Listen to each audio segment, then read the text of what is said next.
5 থেকে 8 নম্বর সেশন পর্যন্ত আমরা এসইএল এর 5 দক্ষতা উন্নয়নের জন্য অনুশীলন করেছি। ওয়ার্ল্ড ব্যাংকের স্টেপ বাই স্টেপ কারিকুলাম অনুযায়ী এসইএল 6টি সাধারণ দক্ষতায় বিভক্ত। সেগুলো হচ্ছে আত্মসচেতনতা, স্বনিয়ন্ত্রণ, সামাজিক সচেতনতা, ইতিবাচক যোগাযোগ, নির্ধারণ এবং দায়িত্বশীল সিদ্ধান্ত গ্রহণ। প্রতিটি সাধারণ দক্ষতার উপরে 3টি নির্দিষ্ট দক্ষতা থাকে। এখানে স্ব-সচেতনতার অধীনে 3টি নির্দিষ্ট দক্ষতা রয়েছে। সেগুলো হলো স্ব-ধারণা, স্ব-কার্যকারিতা এবং মানসিক সচেতনতা। গত এসইএল এর দক্ষতা সেশন 4 থেকে আমরা আত্মসচেতনতা সম্পর্কিত কিছু কার্যক্রম অনুশীলন করেছি। 1. আত্মপ্রতিকৃতি। 2. আমার কিছু দুর্দান্ত জিনিস। 3. আমার ইমোশনাল বই। এই সেশন থেকে আমরা বিভিন্ন কার্যক্রম অনুশীলন করব, যা আমাদের আত্মসচেতনতার অধীনে প্রতিটি নির্দিষ্ট দক্ষতা বিকাশে সহায়তা করবে। আসুন আমরা প্রথম সাধারণ দক্ষতা আত্মসচেতনতা দিয়ে শুরু করি এবং এর নির্দিষ্ট দক্ষতা হলো সেলফ কনসেপ্ট। আমরা আজ যে কাজটি করতে যাচ্ছি তা হলো আমার গোপন কথাটি। এই কাজের মাধ্যমে আমরা নিজের সম্পর্কে আমার কি পছন্দ হয় তা শনাক্ত করতে শিখব। প্রথমে আমরা আপনার নোটবুকগুলিতে এমন একটি প্রাণীর নাম লিখতে যাচ্ছি যা আপনি সত্যি পছন্দ করেন। এটি আপনার গোপন কথা হতে চলেছে। আপনার নাম দেয়া প্রাণীগুলির কোন কোন বৈশিষ্ট্য রয়েছে? সব প্রাণী আলাদা। কারো কারো পালক থাকে, আবার কারো পাল থাকে। কারো কারো বোঁটা আছে, আবার কারো কারো স্ন্যাপ রয়েছে। কেউ কেউ পানিতে বাস করে এবং অন্যরা জমিতে বাস করে। কিছু খুব দ্রুত দৌড়ায়, অন্যরা ধীরে ধীরে হাঁটে এবং আবার অন্যরা উড়তে পারে। এখন আপনি শব্দ ব্যবহার না করে কোন প্রাণী বেছে নিয়েছেন তা আপনার বন্ধুর সাথে শেয়ার করতে পারেন। আপনার বন্ধুকে অনুমান করতে হবে আপনি কোন প্রাণী হিসেবে অভিনয় করছেন। আপনি কি ভাবতে পারেন যে সমস্ত প্রাণী একই রকম হলে পৃথিবী কেমন হবে? উদাহরণস্বরূপ, সমস্ত প্রাণী মাছিদের মতো বা সমস্ত প্রাণী ঈগলের মতো হলে কি হবে? প্রাণীদের মতো আমরাও সবাই আলাদা। আমাদের মধ্যে কেউ কেউ অন্যের চেয়ে লম্বা বা চর্মসার। আমাদের কারো কারো চুল কালো বা লম্বা হয়। আমাদের মধ্যে কেউ আছে যাদের গান গাওয়া ভালো, কিছু মুখস্থ করতে বেশ পটু এবং কেউ কেউ আছেন ভালো আঁকতে পারেন। আমাদের মধ্যে কেউ কেউ বিভিন্ন জায়গা থেকে আসা এবং এটি আমাদের খুব বিশেষ করে তোলে। সুতরাং আমার গোপন কথাটি অ্যাক্টিভিটিতে আমাদের আত্মসচেতনতার সাধারণ দক্ষতা সেলফ কনসেপ্ট বিকাশে সহায়তা করেছিল। এখন আমরা আত্মসচেতনতা সাধারণ দক্ষতার অধীনে স্ব-কার্যকারিতা সম্পর্কে আরও একটি নির্দিষ্ট দক্ষতা নিয়ে অনুশীলন করব। এই অ্যাক্টিভিটিটির নাম হ্যাঁ, আমি পারি। এই ক্রিয়াকলাপের উদ্দেশ্য হল একটি ভালো চ্যালেঞ্জ হিসাবে একটি কঠিন কাজ গ্রহণ করা। একই সাথে নতুন জিনিস শেখা মজার এবং কঠিনও হতে পারে। আপনি কি কখনো কোনো শিশুকে হাঁটা শিখতে দেখেছেন? এটা কিসের মতো? আমরা প্রায়শই ভুলে যাই যে আমাদের জন্য এখন সহজ যে জিনিসগুলি অতীতে কঠিন ছিল। একইভাবে এখন যে জিনিসগুলি কঠিন মনে হচ্ছে, ভবিষ্যতে এটি সহজ মনে হতে পারে। সুতরাং আমরা এমন জিনিসগুলিকে গ্রহণ করতে পারি যা চ্যালেঞ্জ হিসেবে কঠিন বলে মনে হয়। এটি আমাদের কিছুটা সময় নিতে পারে, তবে শেষ পর্যন্ত এটি করার পরে আমরা দুর্দান্ত বোধ করব। আপনি কি কখনো কোনো কঠিন চ্যালেঞ্জ কাটিয়ে উঠেছেন?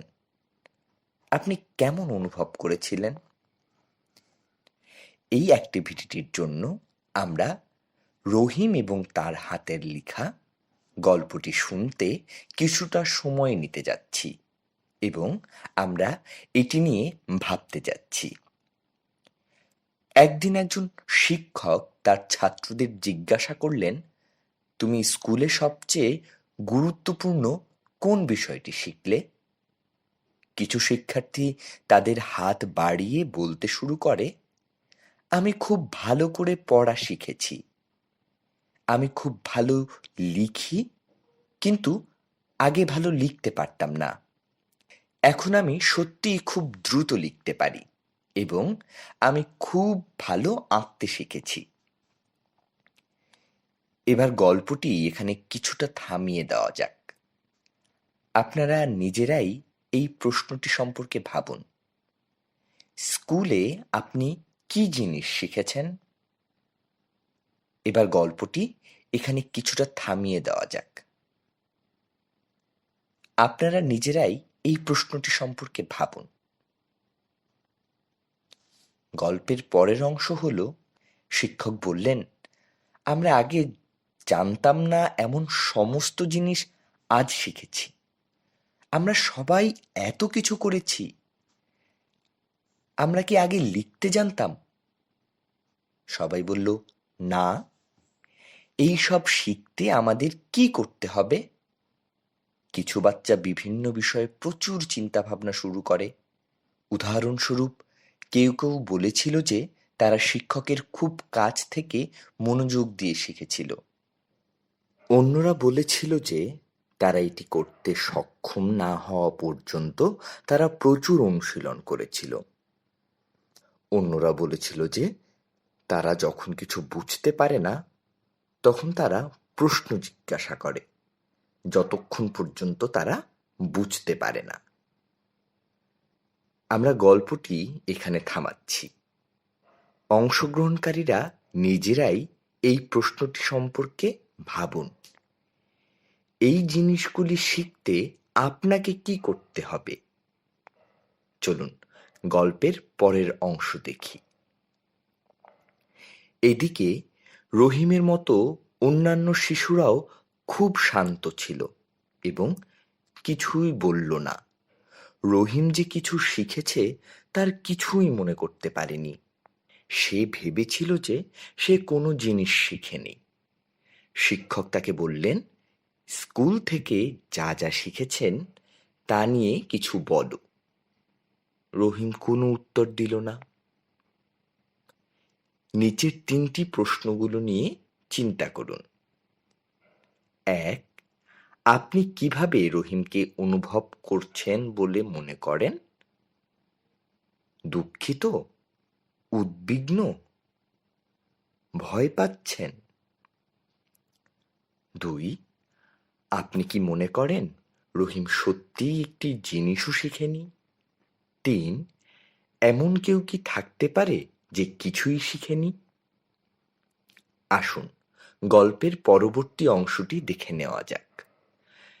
শিক্ষক তাকে তার উত্তর সম্পর্কে মনোযোগ সহকারে চিন্তা করতে বলেছিলেন এবং এমন একটি ক্রিয়াকলাপ সম্পর্কে চিন্তা করতে বলেছিলেন যা সে সত্যিই করতে পছন্দ করেছিল। এমন কিছু যে সে আগে করতে পারত না এবং তারপরে সে শিখেছিল। রহিম উত্তর দিয়েছিল, আপনি যখন উচ্চস্বরে উচ্চারণ করবেন তখন আমি শব্দগুলি লিখতে এবং কপি করতে চাই। শিক্ষক বললেন, দেখো, তুমি এটা স্কুলে শিখেছ। এবং সে জবাব দিয়েছিল, হ্যাঁ, তবে কখনো কখনো আমি আমার চিঠিগুলি পিছনের দিকে লিখি বা আমি কিছু শব্দ লিখতে ভুলে যাই। শিক্ষক বললেন, তবে তুমি কিছু চিঠি এবং শব্দ খুব ভালো লিখেছ। তুমি কি আগে এই চিঠি এবং শব্দ লিখতে পারতে? রহিম না বলল। দেখেছ, তুমি অনেক কিছু শিখেছ, ঠিক যেমন তুমি সেই চিঠিগুলি এবং শব্দগুলি লিখতে শিখেছ, যা তুমি ভালোভাবে লিখতে পারো। প্র্যাকটিসের মাধ্যমে তুমি আরো ভালোভাবে শিখতে পারো। আমরা রহিমকে কি বলতে পারি এটা বোঝাতে যে সে করতে পারে? এখন আমরা একটি ক্রিয়াকলাপ করতে যাচ্ছি। আপনারা কি সবাই বৃত্ত আঁকতে পারেন? আপনি কি মনে করেন এটি সহজ বা কঠিন? চলুন শুরু করা যাক। এই ক্রিয়াকলাপের জন্য আপনার পেপার অথবা notebook, pencil, notebook, pencil compass লাগবে। এখন আপনারা পেন্সিল কম্পাস দিয়ে একটা বৃত্ত আঁকুন। তারপর শুধু একটা পেন্সিল দিয়ে বৃত্ত আঁকুন এবং সেটা যথাযথভাবে আঁকতে হবে। চলুন একবার চেষ্টা করি। আপনার বৃত্তটি কিভাবে এঁকেছিলেন? এটা কি আগেরটার মতো হয়েছিল? একটি যথাযথ সার্কেল আঁকা কঠিন কাজ, কিন্তু পরিশ্রম আর অনুশীলনের মাধ্যমে আমরা ভালো সার্কেল আঁকতে পারি। রহিম ঠিক এভাবেই পরিশ্রমের মাধ্যমে তার হাতের লেখা ভালো করতে পারে। এখন আমরা রহিমকে কিছু উপদেশ দেব। আপনি 3টি উপদেশ লিখুন যেগুলো আপনি রহিমকে দিতে চান। উদাহরণস্বরূপ, আরো মনোযোগ দাও, আরো অনুশীলন করো এবং যেটা বুঝতে পারবে না সেটা বন্ধু বা শিক্ষক যে কোনো কাউকে জিজ্ঞেস করতে পারো।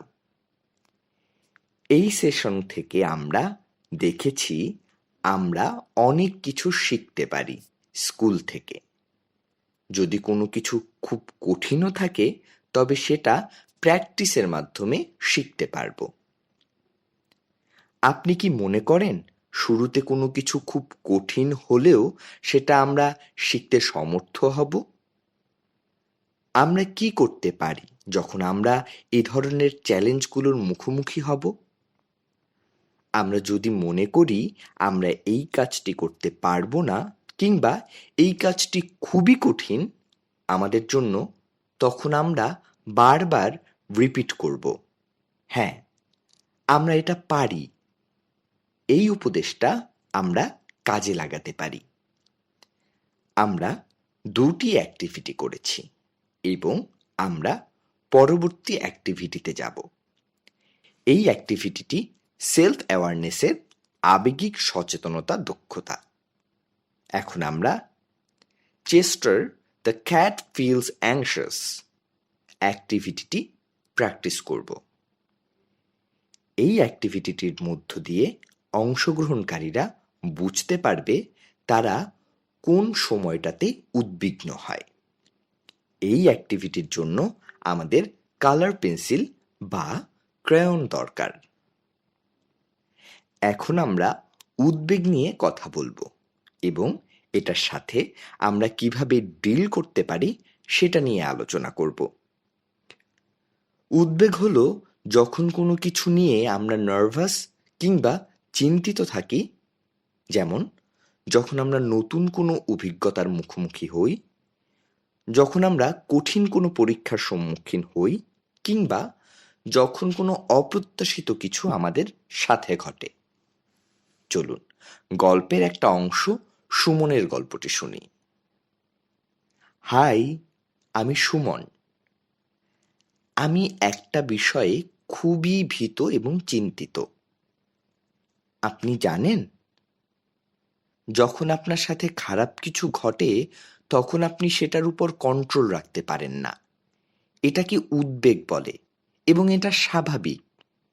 এটা ভয়ঙ্কর নয় এবং মাঝে মধ্যে এটা আমাকে নিরাপদে রাখে, কারণ এটা আমার নিজের মধ্যে একরকম অ্যালার্ম যেটা আমাকে কেয়ারফুল হতে সাহায্য করে। একটা উদাহরণ দিতে পারি। একদিন আমরা বিচে গিয়েছিলাম এবং একা গোসল করতে চেয়েছিলাম, কিন্তু আমার উদ্বেগ আমাকে জানান দিচ্ছিল এবং আর একা গোসলে যাইনি। এটা একটা ভালো বিষয়, কারণ আমি সাঁতার জানি না। চলুন গল্পের শেষ অংশটি শুনি। কিন্তু মাঝে মাঝে অ্যালার্ম খুব বেশি বেজে ওঠে এবং সেটা ভালো অনুভূতি দেয় না। যেমন পরীক্ষার আগে আমি খুব নার্ভাস থাকি এবং আমি উত্তর ভুলে যাই, অথবা আমি যখন নতুন কোনো বন্ধুর সাথে দেখা করি তখন আমি খুব চিন্তিত থাকি। আমি জানি না কি বলতে হবে। আপনি কি কখনো এরকম অনুভব করেছিলেন? অংশগ্রহণকারীরা, আপনার কি সুমনের মতো কিছু একটা আছে? এটা হলো উদ্বেগ। এটা আমাদের সবার আছে। এটার সাথে ডিল করার জন্য আমাদেরকে চিহ্নিত করতে সমর্থ হতে হবে। যেমন কিছু ক্লু আবিষ্কার করতে হবে। প্রথম ক্লুগুলো আমাদের শরীরে থাকে। সুমনকে দেখুন, সে তার সবগুলো উদ্বেগ তার শরীরে অনুভব করে। আমরা বিভিন্ন সময়ে উদ্বিগ্ন হয়ে পড়ি এবং ভিন্ন ভিন্ন ভাবে সেটা অনুভব করি। এখন চলুন বিভিন্ন কালার দিয়ে সুমনের ছবি আঁকি এবং আমরা কি অনুভব করি? আমরা উদ্বিগ্ন হই। উদাহরণ হিসেবে, আমি যদি সব লাল কালার পাই তবে আমি উদ্বিগ্ন। আমি সুমনের চিত্র আঁকব। এটার জন্য কোনো সঠিক পথ নেই। জাস্ট নিজের মতো করে আঁকুন, ক্রিয়েটিভ হন। আপনার যতটুকু সময় প্রয়োজন ততটুকু সময় নিন এবং আপনারা ইচ্ছে মতো কালার ব্যবহার করুন।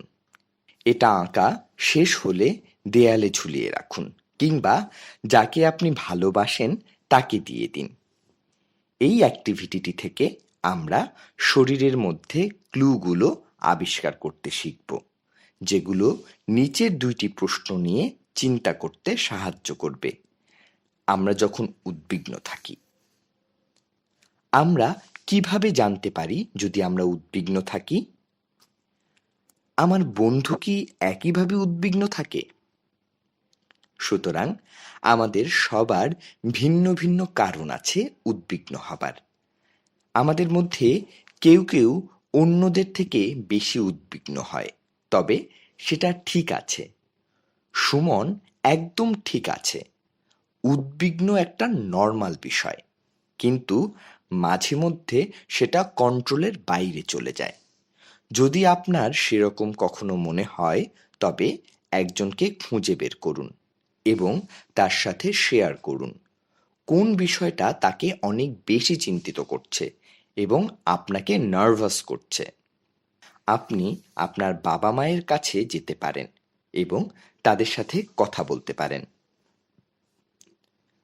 আমরা 3টি ভিন্ন ভিন্ন অ্যাক্টিভিটি অনুশীলন করেছি, যেগুলো আমাদের সেলফ অ্যাওয়ারনেসের বেশ কিছু দক্ষতা বৃদ্ধিতে সহায়তা করবে।